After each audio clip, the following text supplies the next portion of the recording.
तामिळनाडूमधील व्हीओ चिदंबरनार म्हणजेच व्हीओसी या बंदरावर भारतातील पहिल्या बंदर आधारित ग्रीन हायड्रोजन पायलट प्रकल्पाचं उद्घाटन नुकतंच करण्यात आलं.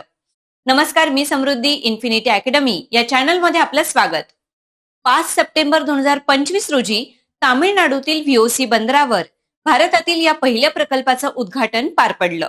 मंत्री शर्मानंद सोनवाल यांच्या हस्ते उद्घाटन झालेला हा प्रकल्प बंदर आधारित ग्रीन हायड्रोजन पायलट प्रकल्प आहे. 10 नॉर्मल क्युबिक मीटर प्रति तास एवढी उत्पादन क्षमता असलेल्या या प्रकल्पासाठी 3.87 कोटी रुपये खर्च करण्यात आलाय. बंदर कॉलनीतील रस्त्यावरील दिवे आणि इलेक्ट्रिक वाहन चार्जिंग स्टेशन चालवणं हा या प्रकल्पाचा मुख्य उद्देश आहे. या प्रकल्पामुळे व्हीओसी बंदर हे ग्रीन हायड्रोजन उत्पादन करणारं भारतातील पहिलं बंदर ठरलंय. स्वातंत्र्य सेनानी व्हीओ चिदंबरनार यांच्या 154व्या जयंतीच्या निमित्ताने या कार्यक्रमाचं आयोजन करण्यात आलं होतं.